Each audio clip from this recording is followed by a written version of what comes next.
1장 27절에 복음에 합당한 삶에 관해서 말씀해 주고 계시는데, 복음에 합당한 삶은 복음에 꼭 들어맞는 삶입니다. 복음에 잘 어울리는, 정말 복음에 걸맞는 삶을 이야기하는데, 그런 삶을 살게 되면 어떤 모습이 우리들에게 나타나는가? 28절부터 30절까지 요약해 보면 복음을 위해서 한마음 한뜻으로 협력하는 것이 먼저 나타납니다. 복음에 합당한 삶을 산다고 하면서 한마음 한뜻 되어져서 복음의 신앙을 위해서 협력하는 일이 일어나지 않는다고 하면 그거는 우리가 복음에 걸맞는 삶을 살지 못하는 것이지요. 그렇게 한마음 한뜻으로 복음을 위해서 협력하는 일이 일어나고, 그 다음에 복음을 대적하는 세상에 대해서 두려움이 사라지게 된다고 말씀합니다. 우리가 정말 복음 안에 머무는 삶을 살게 되면 복음에 대해서 대적하거나 복음에 대해서 반대하는 상황들에 대해서 우리 마음속에 그것 때문에 주저하거나 그것 때문에 두려워하거나 그것 때문에 멈칫거리지 않습니다.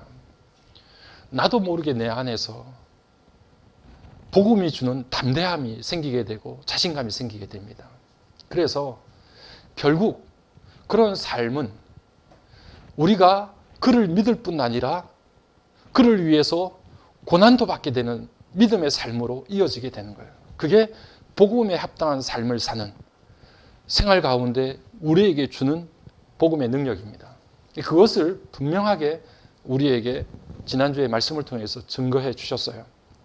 그래서 오늘 그 말씀에 이어서 2장 1절부터 우리가 10절 말씀까지 말씀을 보았는데, 1절 말씀이 그렇게 시작합니다. 그러므로 그리스도 안에, 이렇게 시작을 하는데, 우리가 잘 알다시피 그러므로라고 이야기하는 것은 이 이야기가, 2장 1절의 이야기가 그냥 새로운 이야기가 아니라 지금 지난주에 들었던 복음에 합당한 삶과 긴밀하게 연결되어져 있는 내용으로 2장 1절에 시작하고 있다는 것을 우리들에게 말씀해 주고 있는 거죠. 그래서 그러므로 그리스도 안에 우리가 복음에 합당한 삶을 살게 되면 그리스도 안에서 이러한 모습들이 나타나게 될 것이다 라고 하는 게 1절의 내용이에요. 어떤 모습입니까? 우리가 그리스도 안에 머물게 되면 우리 안에 일어나는 일들이 권면이 일어나고요. 그리고 또 사랑의 위로가 일어나고 성령 안에서의 교제와 긍휼과 자비와 같은 것들이 있다고 하면 이렇게 이야기합니다. 1절 말씀을 보면 그리스도 안에 이러한 것들이 있다면 이라고 하는 가정법처럼 그렇게 우리에게 들려지지만, 실제로 이 1절이 나타내는 내용은 어떤 것인가 하면, 여러분, 복음에 합당한 생활을 하게 되면 반드시 그가 한마음 한뜻 되어져서 복음을 위해서 협력하게 되는 일이 나타나고, 그리고 그렇게 협력하여 함께 일을 하게 될 때 어떤 상황과 어떤 대적들이 우리를 두렵게 하든지 간에 그것에 대해서 두려워하지 않는 담대한 마음이 생기게 돼서 그리스도를 위해서, 복음을 위해서 우리가 단지 그분을 믿을 뿐 아니라 고난도 받게 되는 믿음의 높은 단계로 나아가게끔 만드는 것이 확실한 것처럼, 우리가 그리스도 안에 있으면 반드시 서로를 격려하고 위로하는 권면이 일어나고, 그리고 우리 안에서 사랑의 위로가 일어나고 성령 안에서 친밀한 교제가 일어나고 서로를 긍휼히 여기고 자비롭게 바라보는 눈길들이 우리 가운데 반드시 있게 된다는 것을 이야기하는 거예요. 우리가 자식 가운데 만약에 아버지 말을 지긋지긋하게 안 듣는 자식이 있다고 이야기를 한번 가정을 해봅시다. 우리 집 애들이 그렇다는 거 절대 아니에요. 만약에 그런 애가 있다고 하면 아버지가 아들을 불러놓고 이렇게 이야기합니다. 얘야, 만약에 내가 네 애비가 맞다고 하면 내 말을 그렇게 안 들으면 안 되지. 좀 귀를 기울여서 그 이야기를 들어야 될 거 아니야? 이렇게 이야기를 할 수 있잖아요. 그죠? 그렇게 이야기를 할 수 있습니다. 그런데 아버지가 아들에게 얘야, 내가 만약 네 애비가 맞다고 하면 이라고 가정법을 썼다고 해서 그 아들의 애비가 아니라는 말이에요? 아니죠. 내가 네 아버지가 확실히 맞다. 내가 네 아버지 아니냐. 그런데 내가 너를 사랑해서 그렇게 권면하고 이야기하는 이야기를 왜 도대체 듣지 않느냐. 이런 이야기를 하고 있는 거잖아요. 1절 말씀이 그와 똑같습니다. 그러므로 그리스도 안에 무슨 권면이 있고 무슨 사랑의 위로가 있고 성령의 교제가 있고 긍휼과 자비가 있거든 이라고 이야기하는데, 그거는 있을 수도 있고 없을 수도 있다라고 하는 가정이 아니라 반드시 있다. 그리스도 안에 있으면, 우리가 그리스도 안에 머무는 공동체라고 하면 반드시 서로를 위로하고 격려하게 된다. 사랑 안에서 서로를 위로한다. 성령 안에서 뜨거운 교제가 반드시 일어난다.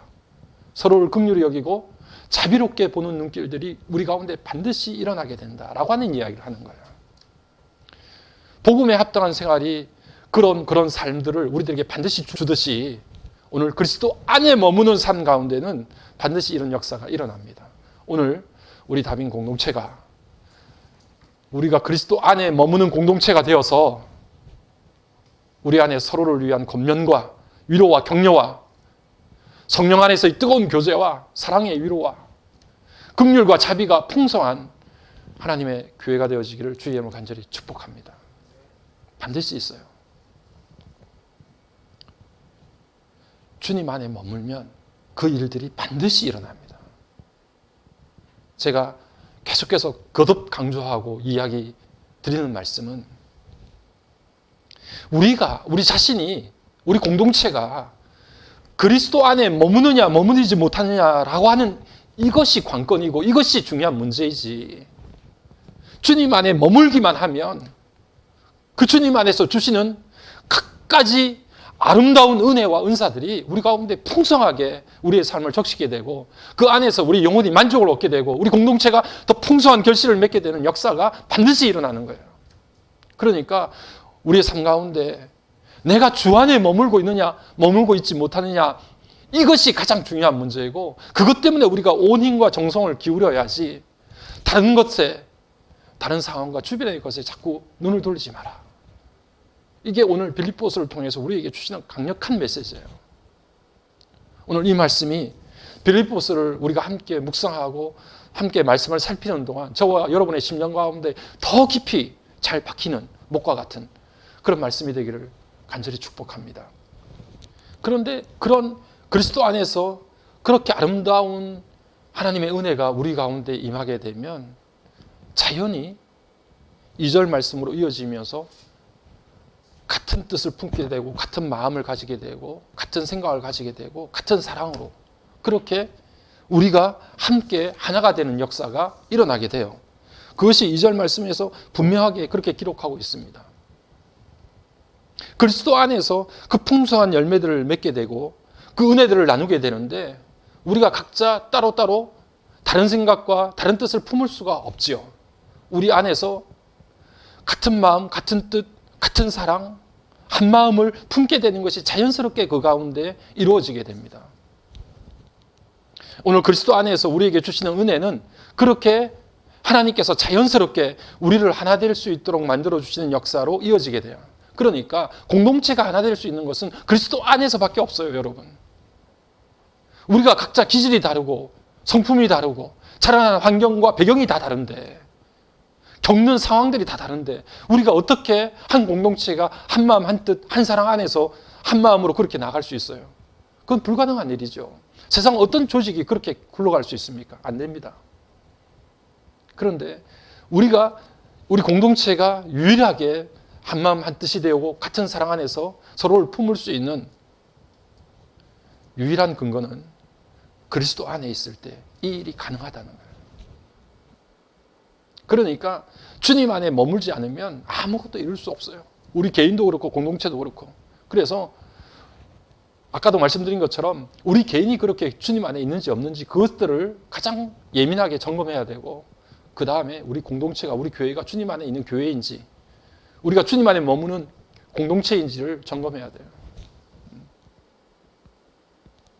그렇게 우리가 주님 안에 머물고 있다고 하면 아무리 우리가 적고 보잘것없고 연약하고 약한 상태에 놓여 있다 할지라도 하나님께서는 주님 안에 머물고 있는 그의 백성들과 그의 교회를 통해서 하나님은 반드시 그의 뜻을 펼치시고 역사하시는 그 은혜가 우리 가운데 나타나는 겁니다. 그것을 믿고 확신하는 저와 여러분의 삶이 되기를 간절히 바랍니다. 그렇게 주님 안에서 한마음 한뜻 떼어져서 모든 것들을 이루게 되면 다툼과 허용은 없지요. 겸손해지죠. 남을 나보다 더 낮게 여기죠. 남을 더 탁월하게 인정해 줍니다. 겸손해져요. 자기의 이익을 위해서 다툼을 하지 않아요. 그리고 허영을 부리지 않습니다. 이 허영이라고 하는 말이 굉장히 재미있는 말인데요. 아무것도 없는 거예요. 그런데 마치 있는 것처럼 자기를 과대 확대시키는 겁니다. 짐승들과 마찬가지예요. 여러분, 하늘을 나는 새들을 보세요. 대적을 만나면 깃을 세워서 자기를 크게 보입니다. 고슴도치 보세요. 적을 만나면 가시를 세웁니다. 물고기 보세요. 적을 만나면 자기를 부풀려서 크게 보입니다. 그게 허영이에요.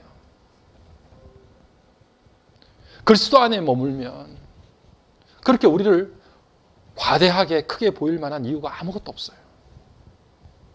우리 스스로 한 사람 한 사람 그리스도 안에 머물면 너무 존귀하고 가치 있는 존재들이 되니까 굳이 나를 다른 것들로, 세상의 것들로 짐승처럼 그렇게 크게 보여서 다른 사람들이 나에 대해서 존재감을 인정하게끔 만드는 그런 일들을, 쓸데없는 일들을 행할 필요가 없는 거예요.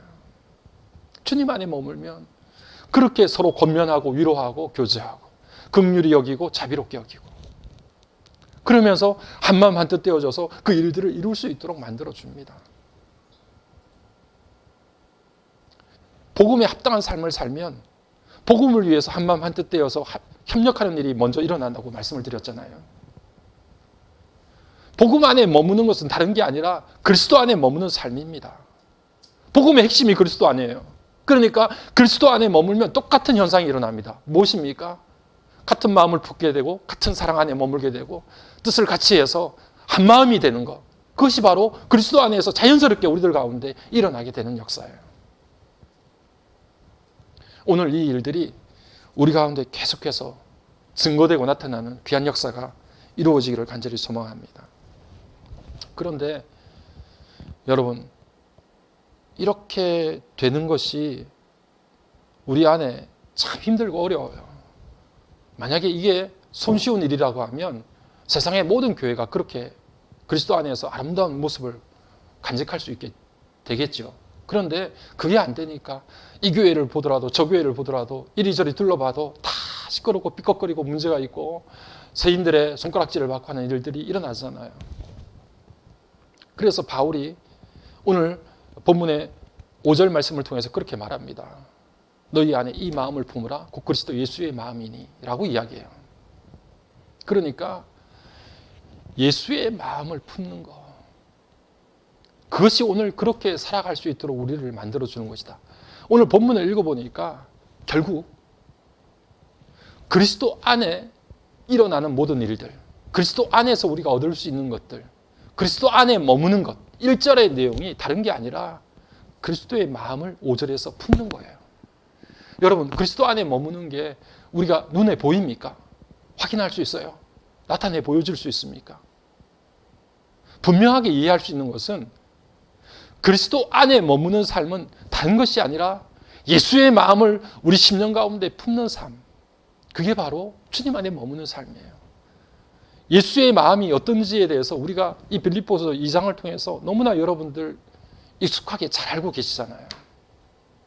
그는 근본 하나님의 본체세요. 예수님은 그런 분이세요. 하나님과 동등하신 분이에요. 그런데 하나님과 동등함을 취할 것으로 여기지 아니하셨다고 그랬어요. 그리고 오히려 자기의 모든 것들을 비우시고 종의 형체를 입으셔서 사람과 같이 되셨다. 그렇게 말씀합니다. 우리와 같은 똑같은 모습으로 이 땅 가운데 오셨어요. 사람의 모양으로 오셔서 자기를 낮추시고 죽기까지 복종을 하셨는데 십자가에 죽으시며 그렇게 말씀하셨잖아요. 그러니까 예수님의 마음은 결국 요약하자면 비움과 낮아짐이에요. 도저히 비울 수 없는 것들을 예수님께서는 완전히 비워내셨어요. 도저히 낮아질 수 없는 데까지 예수님께서 낮아지셨어요. 예수님께서 오늘 우리들에게 주시는 마음, 우리들에게 요구하시는 예수님의 마음의 가장 결정적인 중요한 부분이 바로 그렇게 비움과 낮아짐이에요.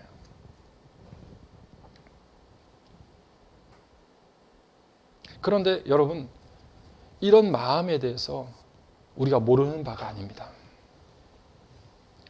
예수님께서 하늘 보좌에서 이 땅까지 낮아지셔서 우리를 위해서 모든 것을 비워내셨다는 것을 적어도 교회 다니는 사람 치고서 모르는 사람이 어디 있어요? 없습니다. 죽기까지 자기를 낮추셔서 하나님의 말씀에 복종하셨다라고 하는 그 모습을 우리가 모르지 않습니다. 그런데 오늘 우리가 읽었던 본문의 5절 내용을 보면 너희가 예수의 마음을 잘 알아라 이렇게 말씀하지 않고 너희가 이 마음을 뭐라고 합니까? 품으라. 저는 오늘 여러분들의 심령 가운데 예수의 마음을 아는 게 아니라 예수의 마음을 정말 품기를 간절히 소망합니다. 품는 거는요, 정말 내 마음에 그거를 꼭 담아두어서 거기에 전념하는 것을 이야기합니다. 우리가 우리의 마음에 어떤 것을 품었느냐에 따라서 우리가 그렇게 행동하잖아요. 우리 인생이 그렇게 그걸 따라가잖아요. 그래서 여러분 로마서 8장 5절 6절 말씀을 보게 되면 육신을 좇는 자는 육신의 생각을, 영을 좇는 자는 영의 생각을 그렇게 하게 된다. 그런데 그런 육신의 생각을 하면서 육신의 일을 쫓아가는 그 결과는 뭐냐면 사망이고, 영의 일을 쫓아가서 영의 생각을 하다가 영의 일을 쫓아가는 사람들의 결과는 뭐냐면 생명과 평안이다. 그렇게 이야기합니다. 그때 육의 생각을 하고 영의 생각을 하는 그 생각 자체가 오늘 5절에서 너희가 이 마음을 품으라고 하는 품다라는 말과 똑같은 말이에요. 그러니까 일상 가운데 우리의 마음속에 어떤 생각이 우리를 온전히 지배하고 우리가 어떤 생각에 전념하는가에 따라서 우리의 행동은 반드시 그것과 연결되게 되어 있습니다. 육신의 생각을 계속 품고 있으면, 전념을 하고 있으면 육신을 쫓아 행하는 거예요. 그러다가 그 결과는 사망입니다. 그런데 우리가 영의 생각을 하나님과 함께 하려고 하는 그 삶의 그 모든 생각들을 우리가 온통 전념하게 되면 그렇게 살게 돼요. 그리고 그 결과는 생명과 평안을 얻게 됩니다. 그래서 오늘 5절의 말씀이 우리 가운데 예수의 마음을 품어라. 그것에 전념해야 된다. 어떤 상황, 어떤 순간에도 예수님의 마음에 대한 그 비움과 낮아짐에 대해서 잊지 말고 계속 우리들 가운데 생각하고 또 기억해야 우리의 삶이 지금 당장은 아닐지 모르지만 언젠가는 예수를 계속해서 닮아가고 예수의 삶과 예수의 마음이 우리 가운데 우리의 삶의 가장 중요한 기준점이 되어서 그렇게 살아가는 삶이 우리 가운데 이루어진다. 할렐루야. 예, 그런 삶이 반드시 이루어져요. 품으면 살게 됩니다. 주님의 마음을 품으면 주님처럼 살게 돼요. 그런데 문제는 뭐냐면 오늘날 많은 그리스도인들이 그 마음을 알기는 알되 품지 않아요. 간절한 소망으로 품지 않는다니까요. 그것을 24시간 내내 내 마음속에 전념하지 않습니다. 그러니까 행동으로 나타나지 않는 거예요. 알긴 알지만 그것이 내 삶의 모든 것들을 지배하고 안전하으나 제가 이 전념하다를 생각해 보니까 갑자기 우습게 현철 아저씨가 생각나더라고요. 여러분 젊은 친구들은 잘 모르지만 요새 트로트가 대세잖아요. 나이든 할아버지 같은 현철 가수가 있거든요. 그분이 부르신 노래 중에서 앉으나서나 당신 생각이 있어요. 앉으나서나 당신 생각, 그런 노래가 있어요. 전념하다라는 말이 바로 앉으나서나 주님 생각이에요. 그게 내 모든 것들을 다 지배하는 거예요. 그렇게 되면 반드시 그 품은 대로 살게 된다. 그래서 오늘 성경이 우리들 가운데 계속해서 그렇게 그것을 품을 것을 이야기합니다. 우리 기독교는요, 낮아짐과 비움을 통해서 하나님께서 채워주시는 역사를 경험하는 게 우리가 믿는 기독교예요. 세상은 어떻습니까? 우리 주님은 황제의 길을 따르지 않으셨어요. 당시 유명했던 알렉산더 대왕이 있었고 로마의 아우구스투스 황제가 있었습니다. 그들은 왕권을 잡고 세상을 지배하고 나라를 지배하는 동안 계속해서 권력을 유지하기를 원했고 더 높이, 더 넓게 자신의 세력을 확장시키기를 원했던 사람들이 그런 유명한 대왕들이에요. 황제예요. 그런데 우리 주님께서는 황제의 길을 걸어가신 것이 아니라 오늘 정말 참된 이 땅의 주인으로서 주님의 길을 걸어가신 거죠. 당신의 백성들을 위해서 비울 대로 비우고 낮아질 대로 낮아지셔서 마침내 당신의 목숨까지도 당신의 백성들을 위해서 내어주실 수 있는 그 낮아짐의 길을 걸어가셨던 것이 우리가 믿는 참된 왕 대신, 왕 중의 왕 대신 예수 그리스도의 길입니다. 오늘 그 길을 우리를 향해서 쫓아오라고 말씀하시는 거예요. 그러니까 바울이 너희들 이 마음을 품어라. 이 마음을 품어. 바로 주님이 걸어가신 그 마음을 품어라. 그 길을 걸어가셨을 때 오늘 우리가 본문의 말씀을 쭉 보게 되면 9절 말씀부터 그렇게 말씀합니다. 하나님께서 이 일을 통해서 그렇게 낮아짐과 비움의 길을 걸어가신 그 주님을 지극히 그 이름을 높이셨어요. 모든 이름 위에 뛰어난 이름을 주셨어요. 그렇지 않습니까? 그래서 하늘에 있는 자나 땅에 있는 자나 땅 아래에 있는 자나 모든 무릎을 우리 그리스도 예수 앞에 꿇게 만들어 주셨어요. 모든 존재들이 주님 앞에 무릎을 꿇는 이유는 그가 모든 것들을 취하고 가장 높은 권력을 가졌고 그가 엄청난 힘을 이 땅 가운데 과시했기 때문이 아니라 우리를 위해서 목숨을 내어줄 정도로 자신을 비우시고 낮아지심을 통해서 이 땅의 모든 것들이 그리스도 앞에 무릎을 꿇는 역사로 하나님께서 이끌어 주셨단 말이에요. 오늘 저와 여러분이 하나님 안에서 이 놀라운 경험들이 일어나기를 간절히 소망합니다.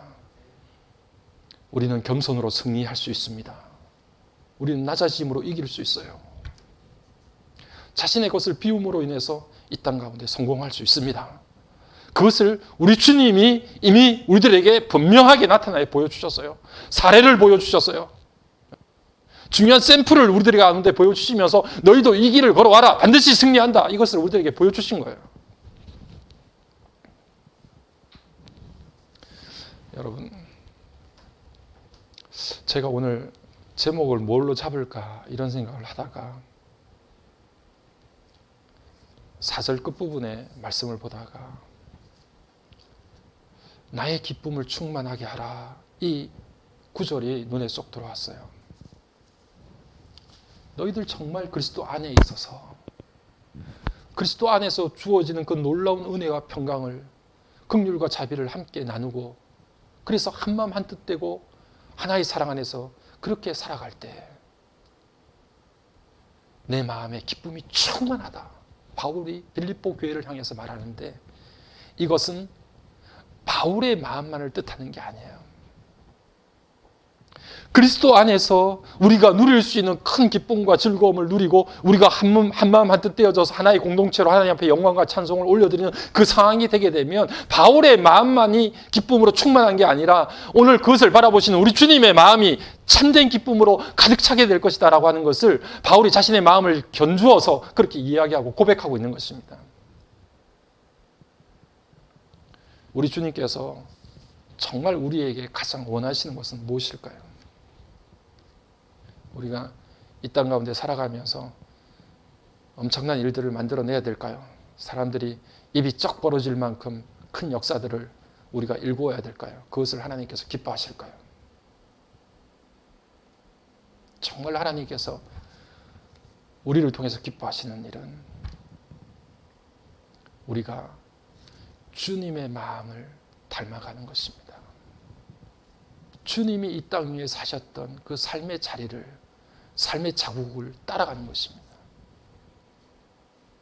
내가 가장 원하는 게 있는데 그것을 내 백성이 알고 깨닫고 그 삶을 살려고 애를 쓰고 있다고 하면 그것만큼 우리 주님의 마음을 기쁘시게 만드는 일이 어디 있을까요? 그래서 바울이 그렇게 살아서, 그렇게 예수의 마음을 이해하고 잘 깨닫고 품어서, 그렇게 살아가서 나의 기쁨을 충만하게 하라. 그것이 곧 주님의 마음을 기쁘시게 하는 일이다 라고 하는 것을 우리에게 말씀해 주고 있습니다. 설교를 마무리하려고 하는데요,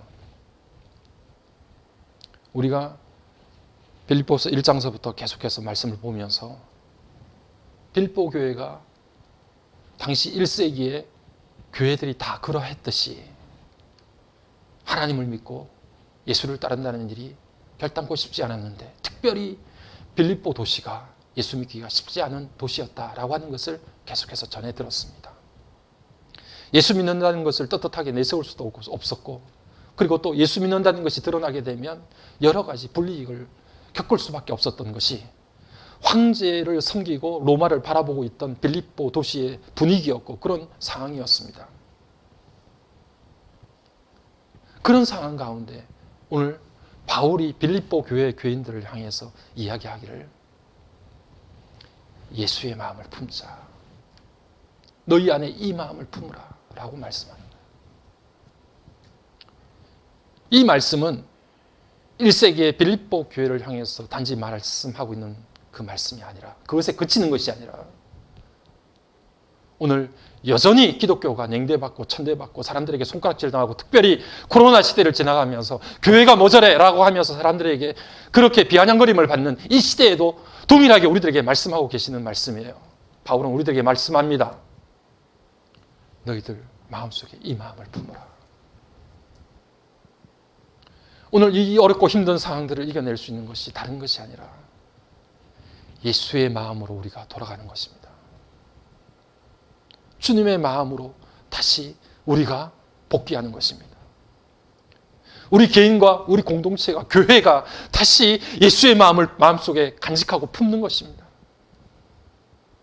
그것이야말로 오늘 우리가 빌립보 교회가 그 박해 시대에 끝까지 믿음을 가지고 그렇게 살아갈 수 있었던 것처럼 점점 나락으로 떨어지는 한국 교회 상황 가운데서 교회가 다시 일어날 수 있는 유일한 대안입니다. 며칠 전에 뉴스를 봤어요. 역삼동에 있는 어느 대형 교회에 400~500억 정도의 사기 사건이 일어났다고 합니다. 들어보니까 그 교회에 10년 넘게 다녔던 예순이 조금 넘은 여집사님이 대부업을 하시는 분이신데, 그분이 교인들에게 많은 이자를 받아주겠다는 그런 조건으로 10억, 2억, 5억 이런 식으로 빌린 돈이 거의 400억, 500억에 달하는 돈이에요.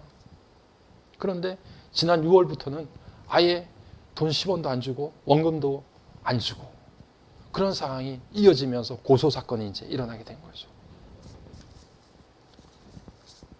왜 돈을 안 돌려주느냐고 항의를 하면 그 집사님 하시는 말씀, 왜 그렇게 믿음이 없느냐, 하나님이 반드시 채워주실 건데 왜 그렇게 믿음이 없어가지고 난리를 피냐, 이게 그 집사님이 하셨던 이야기라고 합니다.